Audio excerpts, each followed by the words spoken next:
Hello, my topic is Asperger's and autistic spectrum disorders, building an inclusive classroom for students with or without a formal diagnosis.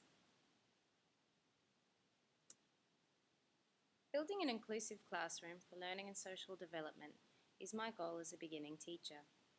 Every student has the right to receive a quality education in a supportive learning environment. Teaching students with and without a formal autistic spectrum disorder diagnosis can be a challenging undertaking. Firstly, because these children learn in different ways to other students, and also because they do not experience the same emotions and thought processes that we expect of most school-aged children. Students with Asperger's disorder can be even more challenging to work with as they are characterized by severely impaired social skills. They're often described as more high-functioning, displaying normal intelligence and language development. I see my role as a teacher is to not only educate my students to achieve the relevant curricular objectives, but also to enable them to lead a fulfilling life and be able to become active contributors to their community. This, I feel, is how social justice relates to education. And as education is recognised as a human right, all students, regardless of ability or disability, deserve to receive quality teaching in a supportive environment. Recognising that not all students will learn in the same way, and indeed some students with learning difficulties or social developmental delays will influence my classroom practice on a day-to-day basis. Whether these students have a formal diagnosis or not, the strategies involved in teaching them to learn and teaching them to participate in a broader social sense will still need to be practiced and developed. The Australian Professional Standards for Teachers notes that teachers share a significant responsibility in preparing young people to lead successful and productive lives, and as such, these standards have been developed to articulate what teachers are expected to know and be able to do. Standard 1, know students and how they learn, together with Standard 4, create and maintain supportive and safe learning environments, are especially applicable when considering how to tackle the issue of working with students that have Asperger's disorder or any other form of ASD in the mainstream classroom. In more detail, Standards 1.1 and 1.2 address the need to demonstrate knowledge and understanding of how students learn, along with physical, social and intellectual development and characteristics of these students, how these will affect teaching. Standards 1.5 and 1.6 require graduates to demonstrate knowledge and understanding of strategies for differentiating teaching to meet specific learning needs of students across the full range of abilities that support participation and learning of students with a disability. As students with Asperger's disorder display less severe autism-like symptoms and have an absence of language delays, these children usually want to fit in and have interaction with others, but they often don't know how to do it. Standard 4.1 further supports the need for teachers to identify strategies to support inclusive student participation and engagement of classroom activities, while Standard 4.3 requires teachers to demonstrate knowledge of practical approaches to manage challenging behaviour, which may arise out of a situation when these students become distressed. School is an important social environment where children learn to interact with their peers, a task people diagnosed with autism generally find difficult.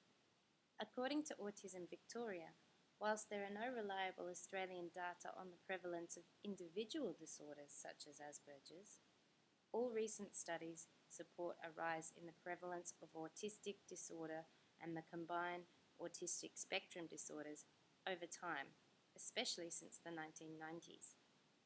This is most likely due to a combination of changing diagnostic criteria and increased public and professional awareness of autism. Research undertaken by the Australian Advisory Board on autism spectrum disorders shows that there is on average one child with an autism spectrum disorder in every 160 children aged 6 to 12 years old, and that it is more prevalent in boys than in girls. In 2012, 5% of children with autism attended school and did not experience any educational restrictions. Of the remaining 95% of children who did experience some restrictions, 6% of these children were not able to attend school because of their disability, and 44% needed to attend either a special class in a mainstream school or a special school. For children with autism who were attending school, 86% reported having difficulty at school. The majority of students had difficulty fitting in socially, learning, and communicating. The American Psychological Association divides the behaviours that indicate Asperger's syndrome into 4 general categories: impaired social functioning, including the inability to make friends, show empathy, read social cues, or use social nonverbal communication such as eye contact, posture, and gestures; restricted and stereotyped behaviours or interests, including a single intense area of interest, repetitive hand movement, sensory sensitivity, and compulsive repetition; average or above average language development, whereby vocabulary and usage are normal, although some hyperlexia may be present, which is basically sophisticated language without the sophisticated comprehension, especially around an area of interest; and average or above average cognitive development. Standard IQ measures anywhere from average to highly gifted. Each person with ASD is a unique individual with their own interests, strengths, and personality, even though they share characteristics listed previously. Regardless of the diagnoses of impairments, recognizing the individual's strengths and barriers are the key to understanding and working productively with each child, whether they are formally diagnosed or not. Education Queensland states that, with effective teaching, practice, and useful feedback, every student, including students with autistic spectrum disorder, can further develop knowledge and skills and the understanding to apply these purposefully to challenging tasks. Upon review of the statistics, as a primary school teacher in a mainstream classroom, it is likely that I will encounter students who will be affected by Asperger's disorder, formally diagnosed or not. Therefore, being aware of some strategies that I can put into place is essential to setting these students up for success. 3 key strategies would include establishing day-to-day routines, establishing expected behaviour, and allowing processing time. In establishing day-to-day routines, throughout the day and indeed school year, students are engaged in a variety of learning activities in differing routines and environments. Recognising and addressing some of the challenges that students with Asperger's and ASD may face during their day will go a long way towards reducing and preventing challenging behaviours. Moving through these activities smoothly each day is a challenge for many students, but more so for those with students with ASD. Sue Larkey, an autism spectrum specialist, notes that a new teacher, new classmates, and a new classroom can be particularly stressful. Therefore, providing visual schedules for these students can be particularly helpful in managing transitions. This gives the student with Asperger's some control over the situation. They have a clear plan of what they need to do and when they need to be.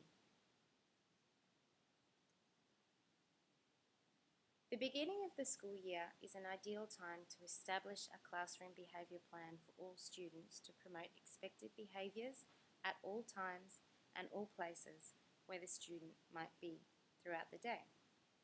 These sets of expected behaviours form part of the school-wide positive behaviour support approach.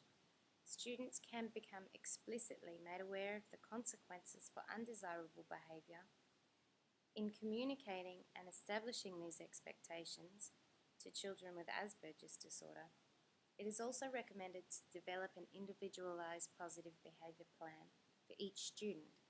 Here, the teacher is now in a position to provide the student with a list of strategies for calming when anxious, stressed, or angry, and to develop the necessary steps when disruptive behaviors escalate.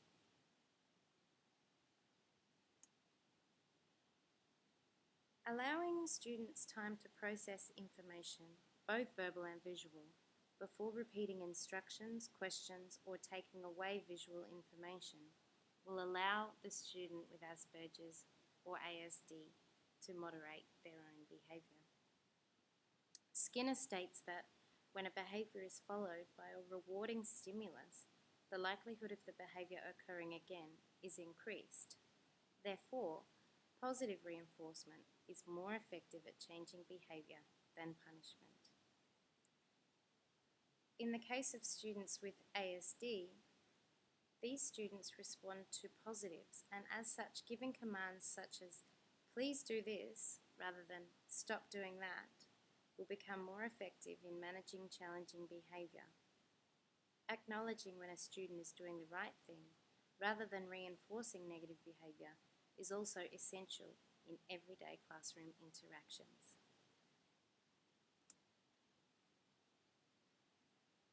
These three key elements are by no means an exhaustive plan or list of steps. Rather, these points come out of research where it is clear that there can be a no one-size-fits-all approach to teaching students with Asperger's or ASDs. These strategies have been agreed upon by experts to be successful approaches, although as each student will differ in each situation, in each classroom. Success in working with these students will all depend upon teachers' past experience, listening to and drawing upon the experience of other teachers, as well as staying flexible and open-minded to new approaches arising from research and literature when one approach fails. The strengths of these approaches in dealing with students with Asperger's and ASD can be seen in the positive steps taken to show the student that you care about them and the class that they are a part of. Measures must also be taken to ensure that should challenging behaviour get out of hand, these students can develop their own strategies to take ownership of the choices they make. Understanding that most children on the spectrum are predominantly visual, providing these students with a clear visual plan made available to them at all times, so in the event that if they do become distressed and disruptive, can allow them to manage their emotions and give them the choice. Such a plan would need to be decided upon at a school level.